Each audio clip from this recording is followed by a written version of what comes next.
The Scholastic Ball Report is sponsored by UK Sports Medicine and by Central Bank, Crown Trophy, Double Dogs, Ford Brothers Auction, Kentucky Orthodontics and Invisalign, La Rosa's Pizza, Mingy Beef Jerky, Prep Spin, P-Rats, Rafferty's, Raising Cane's, Roberts Insurance, Sutherland Chevrolet, and by Whitaker Bank.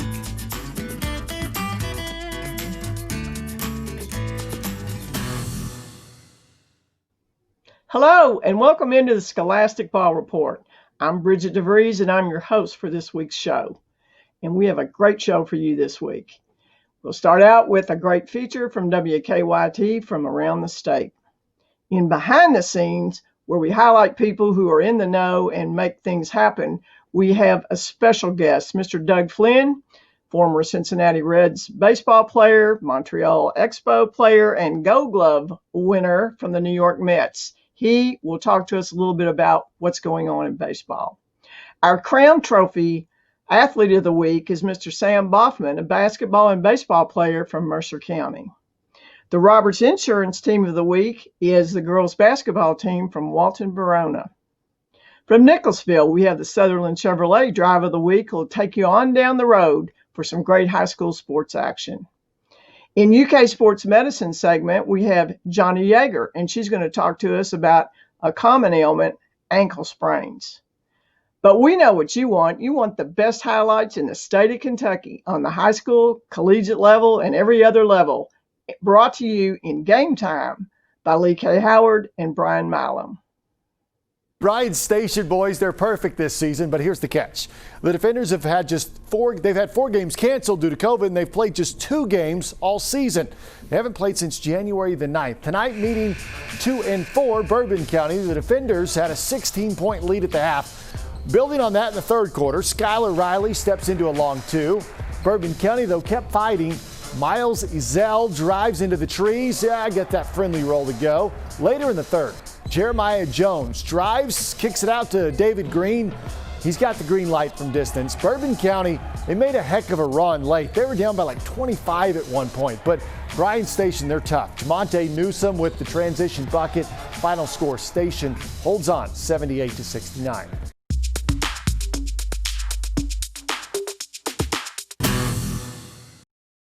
The high school basketball season began January 4th, and in the first 2.5 weeks of the season, 22.5% of the games have been canceled due to COVID.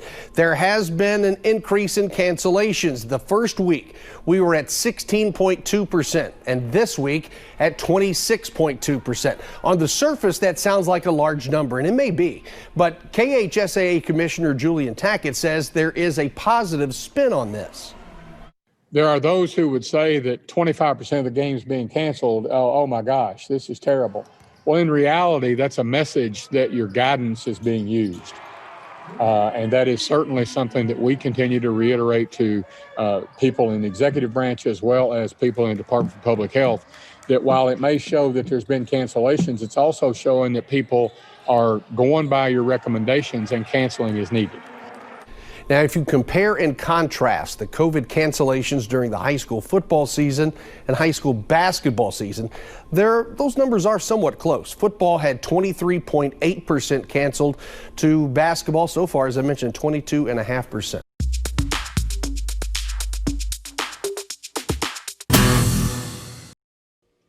So, welcome back into our behind the scenes segment with baseball expert and former big league player, Mr. Doug Flynn. Doug, thanks for being with us today. My pleasure, Bridget. I've been waiting for this phone call all season. I'm glad we got together. So we're going to talk behind the scenes and what is going on with high school baseball right now since the pandemic. Could you give us some insight on that? Well, obviously, Bridget, with schools being out, it's going to be a little tougher. Could be a blessing for some of us, though, or some of our players, because you're going to start a little bit later, which means January and February, traditionally so cold, snow on the ground. So guys are going to get an opportunity maybe to play a little bit later in some better weather. However, you have the private schools who are back in, and the kids are getting a chance to work out and really play together as a team, honing their skills, and the public schools are not in school. So it's really separating those guys that are dedicated to this sport. How much are you going to do on your own when you don't have coaches around? And so I look for it to be an interesting season. But, I expect that the coaches are keeping a good handle on all their players, even though they might not be able to be with them. They're still kind of helping them and showing them what to do. It's in Lexington, we have a lot of places to work out. You have hitting facilities, you have a place to lift weights. And so there shouldn't be any excuses other than the fact that I think most students are getting like the rest of us. They want them to open the doors and let us back in. Absolutely. I know when you played for Bryan Station too, you probably did a lot of things on your own to stay in shape. There wasn't all these batting cages and all these gymnasiums. Talk about that. No, you have to find out. As a matter of fact, even when I would come home after I became a professional, there weren't a lot of places to work out. So I would sort of improvise.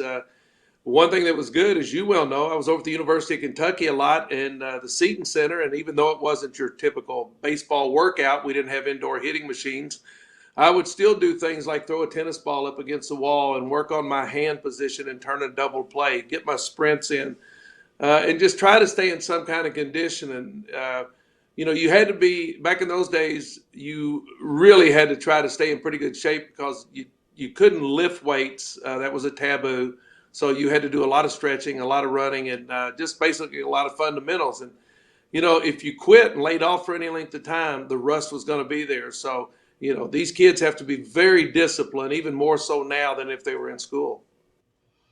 Well, thank you, Doug, for that perspective and the behind the scenes and what's going on in the world of baseball. Always a pleasure to be with you. And Bridget, to you too. And I'll look forward to seeing you down the road. And prayers out to my buddy Gary. He's the best at what he does. And I'll tell you what, you've now become the second best. I don't know about that, but I'm a fill-in until he's back in action. That's Doug Flynn. He knows everything about baseball. You need to know anything about baseball on any level, you contact Doug Flynn. Thank you.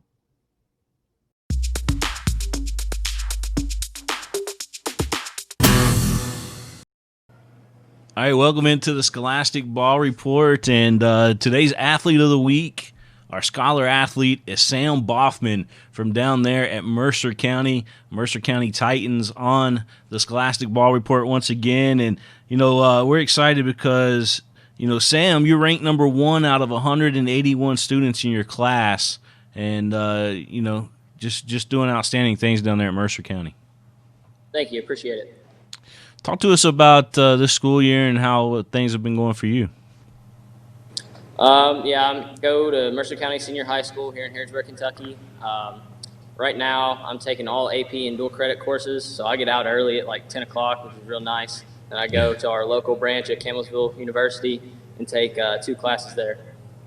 Yeah, I know, in the past we've been able to cover your brother Carter quite a bit, but you're kind of jumping out of his shadows here recently. I mean, 28 points your first game of the season for Coach Hamlin. Yeah, try and do my best. Yeah, so you're considering Xavier, UK, Vandy, Center College, Yes, sir. But, I mean, you're looking to major. What are you looking to major in? Biology. I want to be an orthopedic surgeon or a chiropractor one day. Yeah, it's not a bad field to get into, man. We see a lot of them, here on the ball report and through Prep Spin, and we have much respect for the orthopedics and the chiropractors and all that good stuff. Well, talk to us about your team a little bit, and how your role on the team is. So we lost a lot last year. I think we graduated 10 seniors, so we're really, really young core. I just try to do my best to lead these guys, use my experience from previous years playing varsity basketball, put them in positions to make plays, and that'll ultimately lead to winning games. Yeah. When you walk into that gym down there at Mercer County, I'm sure you get the same feeling that I do every time I go in there. Is it's just a great place to play ball. What is it like playing ball there? Definitely. I love our gym. I think it's one of the nicest in the 12th region. Typically we have a really nice atmosphere, a lot of fans. Unfortunately, due to COVID, it hadn't been as great as possible, But yeah, definitely love playing here. We'll remember my years here as a Titan forever. All right, man. Well, we appreciate you taking the time to join us here on the Scholastic Ball Report and wish you nothing but the best of success, not only in this basketball season, but also in the baseball season. Thank you. Appreciate it. All right, Sam Boffman, stepping out of his brother's shadows and making a name for himself down in Mercer County.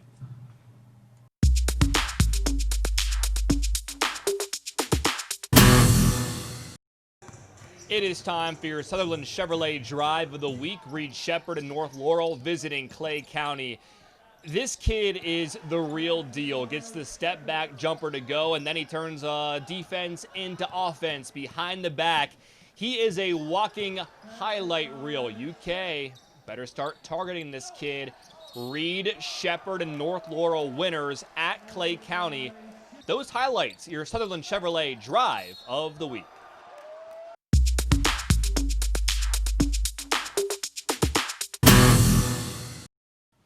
All right, welcome back to the Scholastic Ball Report. William Warfield here with you, and we are being joined today by one of the great girls basketball teams here in the state of Kentucky, Class A, and they've proven it year in and year out. Always fun to watch over the tournament over in Richmond at the state Class A tournament, and I tell you what, Walton-Verona, you all have been amazing to watch over the year. Just fun basketball, great product out there on the court. And Coach Mark Clickenbaird, who do we got with us here today?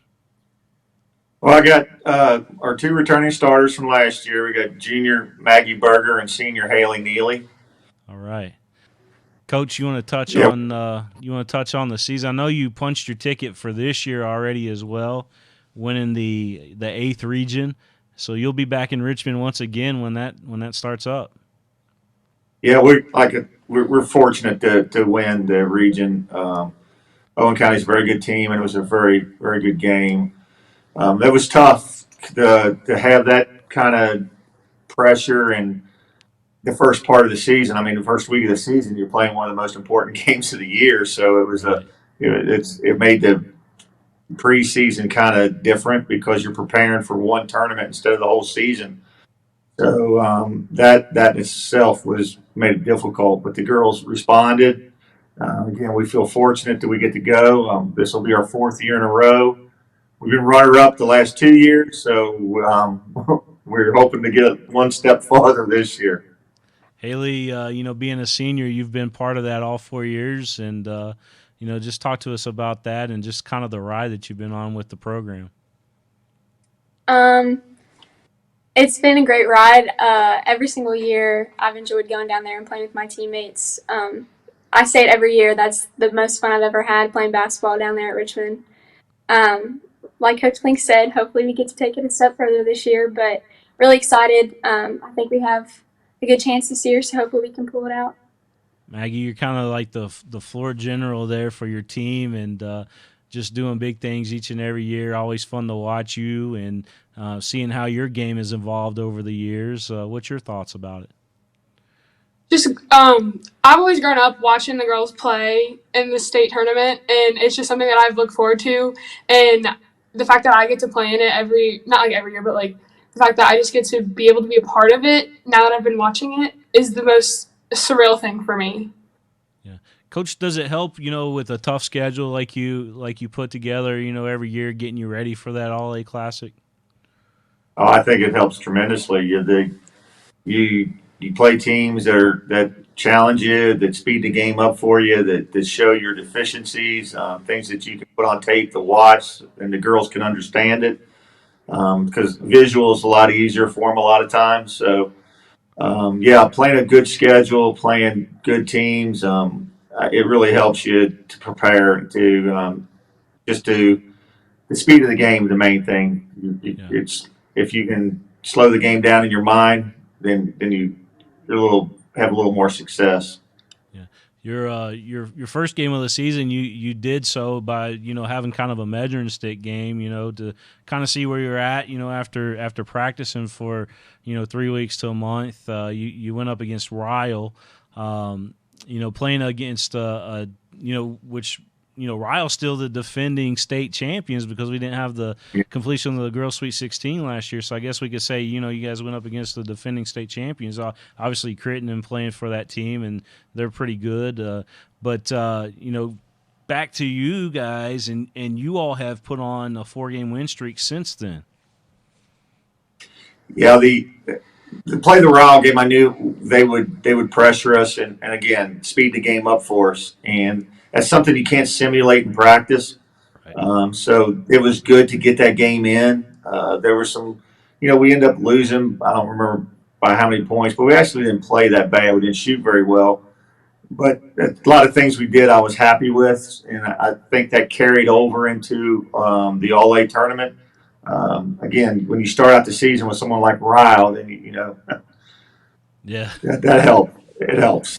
Maggie, just want to touch on you just for a second. You're kind of in the talks when you talk about next year. A lot of folks have got your name in Miss Basketball in that hunt. So how does that make you feel? I don't really know. It's just the thing that I don't know. I've been playing basketball for so long and being around. It's I still feel like a freshman. I still feel, I'm still playing that, and it's just I'm realizing that I'm growing up and playing. I just got to keep playing my game and just get better each year. Yeah. And then Haley, what about you? Have you made any college decisions yet, or thinking about the next level yet? I know I definitely want to play college basketball. I just don't know where yet. Awesome. Well, you guys, you ladies have done an outstanding job over the years, and we wish you nothing but success this season and hope that you bring home the big one this year. Thank you. Thank you very much. Thank you, Coach. And thanks for having us. Thank you. Yes, sir.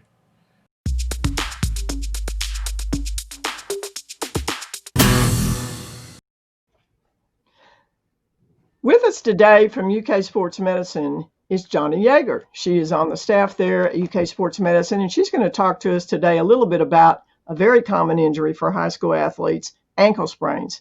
Welcome, Jonna. And tell us a little bit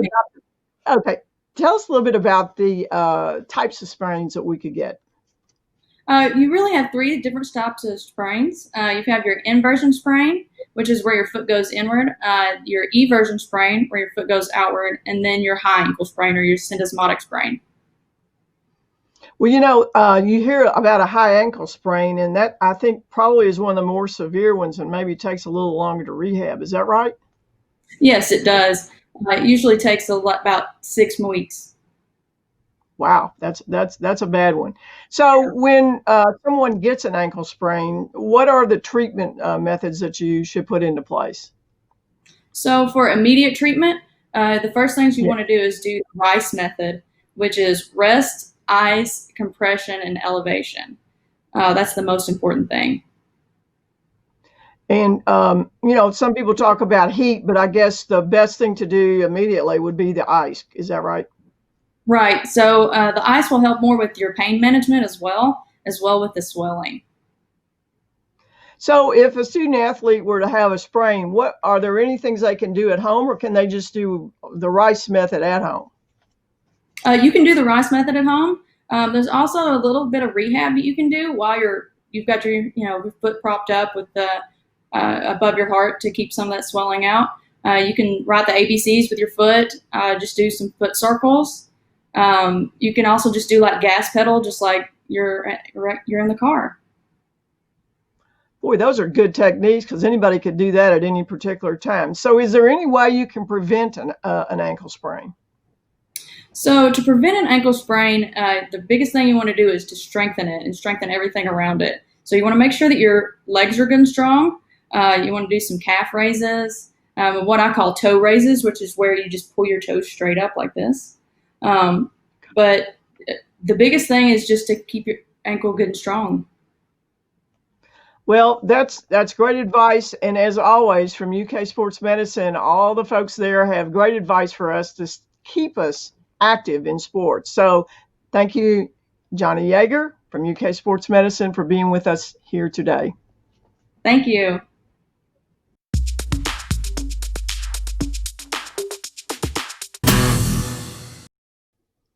Well, that's our show for this week, and we sure hope you enjoy us next week for another exciting week of high school sports.